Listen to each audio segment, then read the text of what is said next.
Testet, studimi ka nxjerrë e para njëra janë testet të linjave mashkullore, sepse meshkujt janë XY, femrat janë XX, që do të thotë ti mund ta kesh nënën kineze, po Y-in e ke si babai, nuk është gjys për gjys. Se s'ka nënë Y për ta bërë gjys për gjys Y. Atëherë biologjia e 8 vjeçares dhe gjimnazet. Meshkujt kanë kromozom X dhe Y. Femrat kanë XX. Që do të thotë kur martohen dy njerëz dhe bën një fëmijë, fëmia Y-in e ka vetëm si babai, se nuk ka nëna Y që ta bëjë gjys për gjys Y.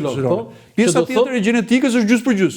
Që do thotë që ti Y-in e ke si babai, babai si gjyshi, gjyshi si tërgjyshi, linja mashkullore. Dhe prandaj ky është arsye ju keni marrë për të kuptuar linjën mashkullore. Po, sepse për të kuptuar si lëviz popullata në kohë dhe në hapësirë gjeografike, linjat mashkullore të tregojnë lëvizjen. Nuk ka rëndësi me kë janë përzirë martesat. Shoqata e grave këtu do të reagonte, do ta quajë diskriminuese. Kjo është biologji, nuk është çështje kulturore.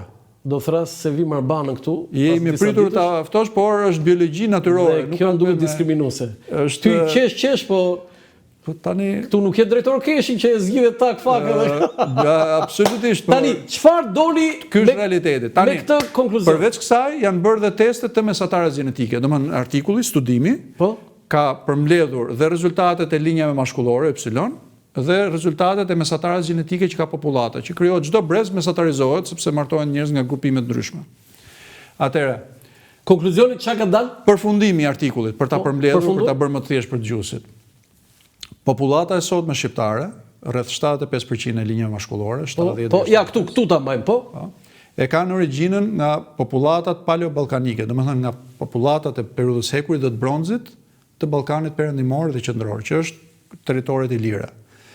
Kjo është konkluzioni i parë. Domethënë, ne sot jemi pasardhës të njëjtës popullat që është shumica absolute e popullatës shqiptare. 10 shekuj më parë. Jo 10 shekuj më parë. Sa? Po, proto-ilirët kanë hyrë në Ballkan në rreth 3600-3700 vjet më parë. Do të thonë që i bie 16? Do të thonë 16 shekuj para Krishtit, 17 shekuj para. 16 shekuj po, para Krishtit, jo para nesh. I bie plus 2 pastaj. Plus 2000. Prandaj thash 3600 vjet. 2000 dhe 1600 i bie 3600 vjet. 3600. Do të thonë paraardhësit e parë të proto-ilirëve, të ata që kishin dialektin indoeuropian, që sot ka evoluar në gjuhën shqipe, sepse gjuhët nuk janë statike. Edhe italishtja nuk është latinisht. Është gjuha proto-latine, latinisht dhe pastaj më vonë. Ja, do flasim për këto gjuhë se do të mbetemi këtu. Domethënë ne përfundimi i parë është që ne sot popullsia ti gjithë meshkujt, femrat 2/3 e popullatës shqiptare, jo më edhe femrat nga ky grupim janë, po thjesht artikulli u përqendrua këtu. 2/3, do të thonë që bie 75%, 73%. 73 është fikse. Po 2/3 dhe 73 janë. Po, dhe është 75, 2/3.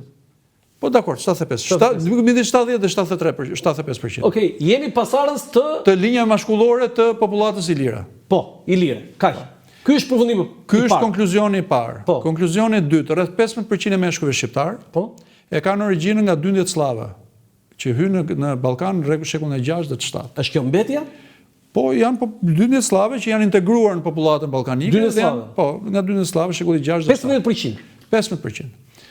Kemi përqindje më të ulët që të kuptohemi të vendosim gjërat në kontekst të përqindjes të linjave slave në popullat. Për shembull, në Greqi, linjat slave janë rreth 25% e popullatës. Është më madhe. Pastaj në vende të tjera, në Bullgari mund të jenë te 40-45, në Serbi janë te 55, në Malzi mund të jenë gjysmë për gjysmë. Po 10% që mbetet? Atëherë 5% janë nga dyndjet gote. Dyndjet gote janë shekulli 3-4, periudha romake. Domethënë 2-3 shekuj para slavëve. Gotët ishin paraardhës të Gotët janë popullat gjermanike që në shekullin e parë kanë zbritur nga jugu suedis në Poloni dhe pastaj gradualisht janë spostuar drejt Europës juglindore dhe Ballkanit dhe në shekullin e 3 dhe të 4, është dokumentuar historikisht, kanë hyrë në Ballkan.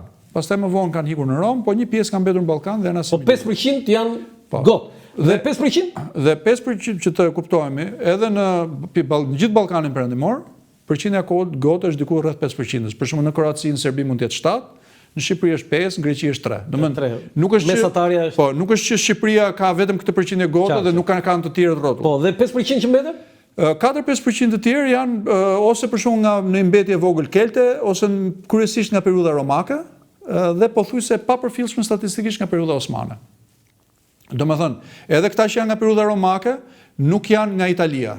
Po nga? Janë për shembull domethënë nga se Perëndoria ka qenë e madhe, nga zonat e lindjes mesme, nga Afrika Veriore që kanë qenë duke shërbyer në ushtrinë romake të Ballkanit, në zonën e Danubit, dhe kur ka rënë sistemi kanë ngelur këtu dhe pastaj janë asimiluar, disa janë bërë shqiptar, disa janë bërë serb, disa janë bërë kroat. Qartë. Tani rrim te ky 75%, 72, 73, 73 le ta qyt. 73%. A jetën këta, domethënë ne jemi pasardhës aty, a jetën këta ilirët popullsi këtu vendase? Po padyshim, ilirët ose proto-ilirët janë popullat indo-europiane. Për gjithë ata që se din, çfarë do të thënë proto-ilirët? Atëherë proto-ilirët janë grupimi i parë, është thua, nëse neve nesër vendosim të formojmë një parti, partia nuk bëhet brenda ditës me 5000 veta.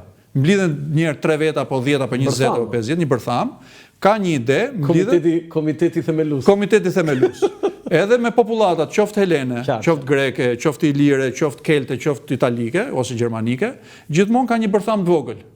Ajo bërthama është që si thua ka pas atë identitetin gjuhësor, dialektor, dhe pastaj rreth saj mund të mblidhen të tjerë në kontekstin e bronzit dhe të hekurit të periudhës antikitetit dhe marrin këtë identitet, e pranojnë këtë identitet. Kështu që proto-ilirët janë popullata fillestare që fliste atë dialekt indo-europian, që në kalimin e shekujve ka evoluar sot në gjuhën shqipe. Qartë, ata gjetën popullsi këtu? Padyshim që gjetën dhe jo vetëm ata. Pellazgët? Në gjuhën popullore ne quajmë pellaz. Në gjuhën shkencore arkeologjike quhet popullata neolitike. Neolitike e reja. Guri i ri ose veglat e reja. Veglat e reja. Popullata neolitike është një popullat që ka hyrë në Europë kryesisht nëpërmjet Ballkanit në rreth 7-8000 vjet para Krishtit. Nga zona që është sot Turqia, Siria, Iraku.